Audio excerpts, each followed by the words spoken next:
النهارده الاثنين وبعد ويك اند طويل وعك كتير، قلت اصلح ما افسده الويك اند. اعمل غدا سريع كالعاده عباره عن شوربه خضار بالفراخ. مفيش مشكله لو حبينا نعك شويه نطلع بره النظام. نفسنا راحت لحاجه حلوه، حاجه من بره. ما نحرمش نفسنا بس ما نستمرش في العك. يعني يوم يومين ونرجع خطتنا اللي ماشيين عليها عادي. احنا بشر، مش هنفضل طول حياتنا ماشيين على دايت على نظام واحد. لازم نغير ولازم نطلع شوية عن المألوف ونرجع تاني. ده على فكرة بيعلي الحرق وبيخلينا ما يجيلناش زهق ولا اكتئاب ونمل من الدايت بسرعة. في حلة الضغط قطعت شوية بطاطس وكرفس وجزر وبصلاية وفصين توم. تبلتهم بملح وفلفل وكركم.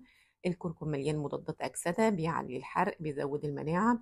مفيد جدا وبيخلي اللون حلو للشوربة. نزلت عليهم بفرخة من غير الجلد بتاعها ومتنضفة كويس. حطيتهم وغمرتهم بالمية وظبطت التايمر بتاع حلة الضغط. وأول ما خلصت كانت معانا الوجبة جاهزة. وجبة صحية متكاملة عبارة عن بروتين، دهون صحية، كربوهيدرات معقدة. بعد الغداء بساعتين ممكن اخد لي ثمرة فاكهة مع فنجان قهوة. وبالليل لو جعت هاخد لي كوباية زبادي كامل الدسم. خلاص على كده وألف صحة وهنا. باي باي.